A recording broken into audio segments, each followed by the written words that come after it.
Today I want to introduce you to a friend of mine who I met in the rainforest 5 years ago while travelling through far north Queensland.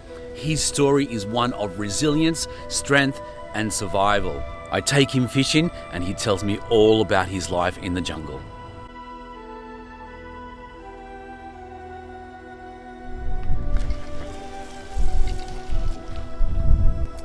My name is Rainforest and I survived 5 years alone in the coastal rainforest of North Queensland. The rainforest is a very special place, very quiet and so beautiful, really nice clear creeks and abundant bush foods. Very heartfelt place for me. I've got lots of really fond memories of having fun in the forest when I was a kid. Grunter! Yee! Oh, it's a spiky bugger. Oh. Ah. Yeah, dinner. Nice tasty grunter. Backed up right against the mangroves there, where the action's at. All the fish and crab, and even the crocodiles, seem to hug the bank all the time. So we're joining them. I was 6 months old when I got there. Very good memories. Had lots of friends. Spent a lot of time fishing on the beach, and me and my dad used to go down at 4 in the morning and drag the nice bait net that we had, and we'd come back with a couple of buckets of prawns and squid and nice big mullet, and we used to share them with all the neighbours. That's what's taken all our baits. They're real sneaky. He's really hooked himself. You're not going to get to bite me, mate. Just give up on it. Oh, he's a nice little fish. But way too little. Give my thumb back too. We came from Vermont in Victoria, and I really remember wandering around in the garden and the creek. It was a really fantastic place. My first steps were taken in the forest, and I think pretty well before I could run I learned to climb. I was about 4 years old before I started running, and I was already climbing by then. I think there was about 5 or 6 families back then. So this was in the 1970s, right? Yeah, it would have been 73. Yeah, I was born in 72, so 73 to 75. I remember all those years. Very fond memories of mine. Throughout my life I've continuously flashed back to my childhood in the forest. I would have been about 36 when I finally got sick of society. I got to a point in my life where I kind of wanted that sort of challenge again. As long as I had coconuts and I could catch fish off the beach, and I didn't really need anything else. Of course I remembered Cedar Bay, so within 2 weeks of seeing my dad I'd gone back to Cedar Bay and found all the gardens had been cut down and all the houses were burnt down, and it really made me emotionally sad for a bit. When I first went in there, I went with Ben and Maddie, and we just made a common coconut shelter without a tarp, and it was fine. Had a lot of fun, got some nice big mullet, had crispy skin mullet fried in the pan, beautiful. And from there I pretty well just got addicted to being in Cedar Bay. So it only took 3 months and I'd completely moved my whole life to Cedar Bay. It was a big walk through the forest and across the rocks to get there, which made it quite difficult. Having any sort of belongings was almost impossible. Just to carry there was too much to take anything more than bedding pretty well. I ate seaweed off the beach, ghost crabs, and I hunted pigs in the forest with a compound bar. After 2 or 3 years of hunting them, it got a little bit harder to get pigs. They were more aware of my presence, and so I had to do things like be aware of the wind direction, not stand on sticks. And one day I was walking through the forest and I heard a noise that sounded like rocks pigs walking on rocks. And I was quite weirded out because there was no rocks in that area. And so I got become a bit more quiet, and I snuck over a couple of ridges, and I noticed a big cassowary was moving eggs as it was getting more comfortable to sit on them. And that's the noise that I was hearing, like rocks banging against rocks. It was eggs banging against eggs. And so I got very concerned about being attacked by this cassowary that was nesting. And so I pretty well got down into my hands and knees and snuck out of there. Cassowaries nesting or protecting young, extremely dangerous. They don't mess around, they'll charge you straight away as soon as they see you. There wasn't just cassowaries in the forest, there was also crocodiles. So the crocodiles were hunting the pigs, so they weren't staying on the coastline. They were going up the creeks and they were dispersing through the forest to find the pigs. And because I was doing the same sort of thing, I was coming in contact with crocodiles that were laying in the forest, and I could see their tracks and hear them moving around. And so I found that pigs and cassowaries were not the only hazard in Cedar Bay, it was also large crocodiles.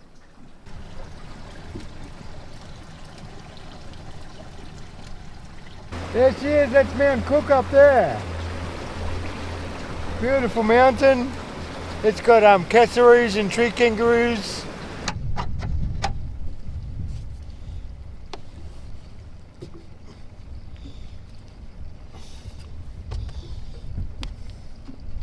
I think there was one point where I was stuck there for a while after the cyclone 2023.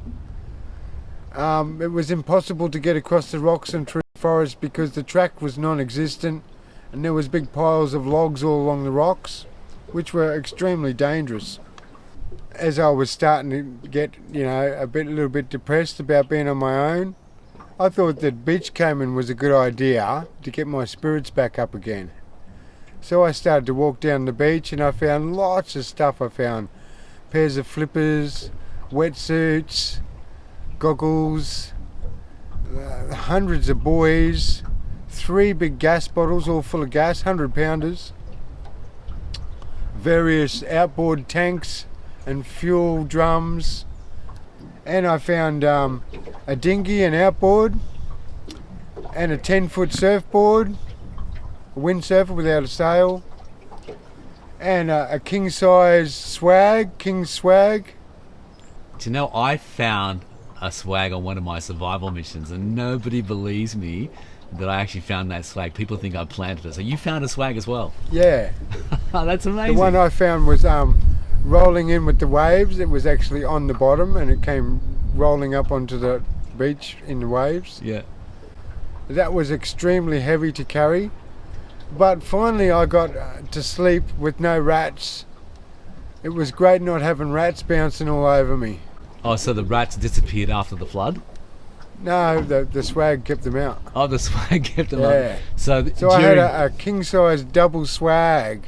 Oh, right. And so I was finally sleeping in luxury. Right, okay. So the whole 5 years that you were there, you had to deal with rats running around your camp? Yeah, until I got a hammock, I had rats bouncing over me all night. Wow. And I wasn't really too concerned about the rats until they started to bite me. It was more the snakes that were coming and looking for them that were worrying me. Yeah. There was a creek that flowed consistently. Only one of them did that, the North End Creek, Ashwell Creek. And so I found that I had to collect most of my water from tarps with containers sitting under them. Big blue barrels were perfect. I could collect rainwater? Yeah, that's right. I was collecting lots of rainwater. And when I got to the point where I didn't want to walk to the creek because I was low on food and energy and I had injuries, I began to find a spring that wasn't far away from my camp, and that was sufficient for one person to drink from during the dry season. I found a beautiful spring which was only a couple hundred yards from my camp. Anticipating a good feed. There's definitely plenty of food to be got here.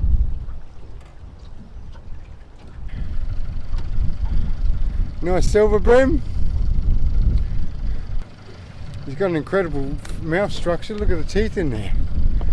See all the teeth? They've got like teeth and these bony like plates in there. I think it's because they eat a lot of shellfish. So yeah, he's very spiky fish with a very different looking mouth.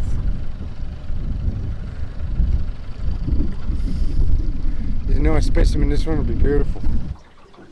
And so it got to the point where I kind of knew that if I didn't get up and walk across them rocks and through the forest, then I was going to perish in Cedar Bay. And so deciding that as much as I wanted to lay down and just give up, wasn't a good idea. I was concerned about my family coming back and finding just a skeleton there. And so I got up and I packed my pack very lightly, and I wore my thinnest clothes, and I walked across the rocks and through to Aurovale, 10k walk through the forest and across the rocks.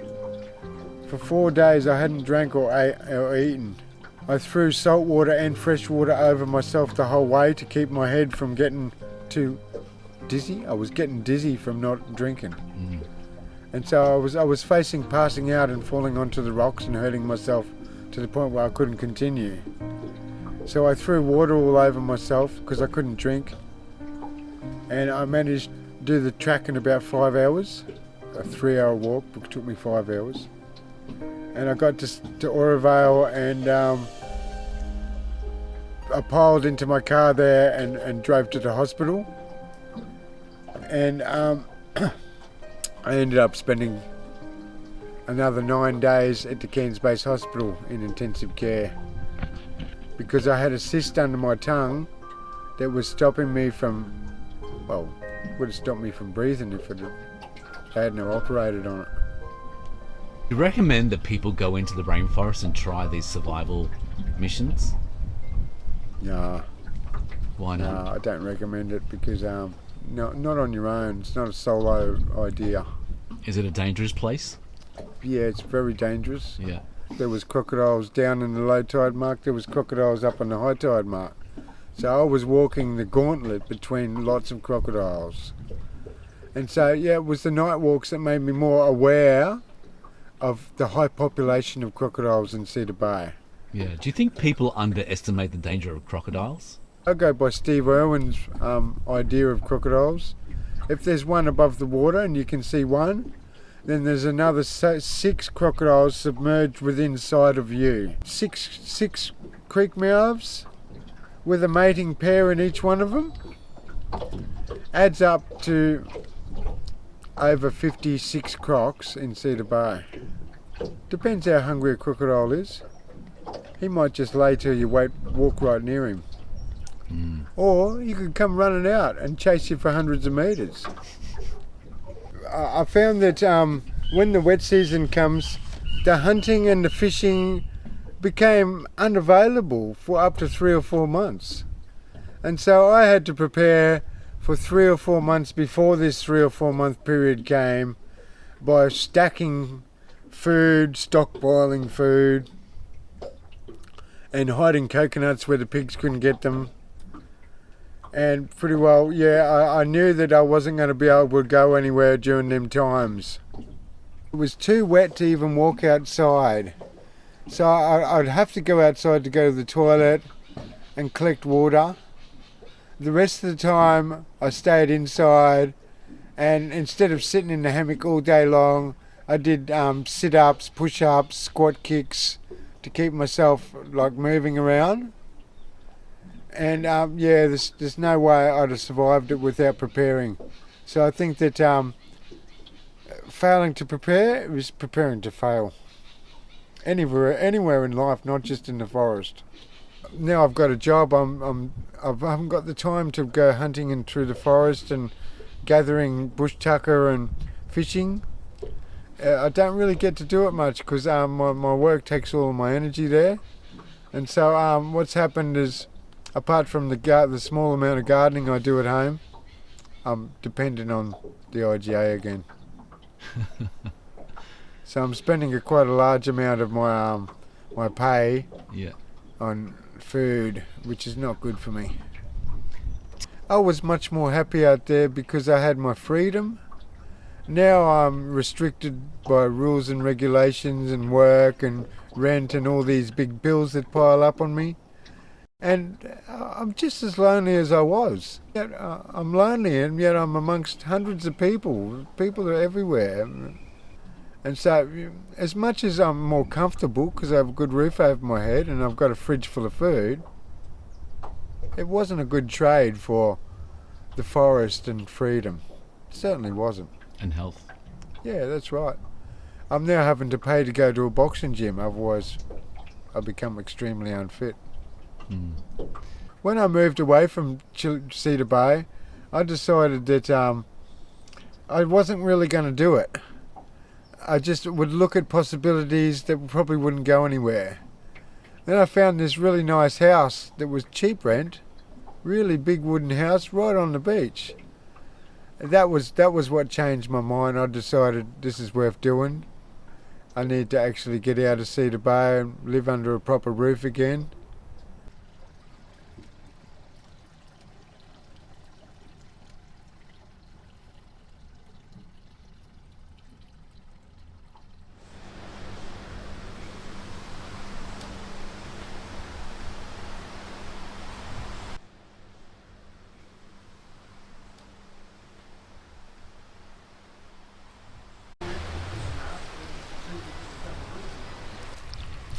And to eat some fresh fish is going to be great. But you're going to cook it, right? I'm not cooking it. Oh, come on. I ain't got no panko. You catch it, you cook it. Oh, fucking typical. I'm going to ask all them questions next time. So it's a silver brim while they're silver, and then they're black after you cook them. This one's got a bit of a wider rib cage, so yeah, you've got to go a bit wider to get them bilaterals. I take the belly flap. I don't leave that behind. I want it to be a part of the fillet. I've got an alright thumbnail right now for this, so I don't normally have to cut a hole in it. I've never seen that before, the belly flap left to be a part of the wings. Never seen that before. But you know, that's the way life is. Everyone's got their own way of doing things, eh? And I find that that's where the happy medium is. If you find it easier to do it a different way, then why not?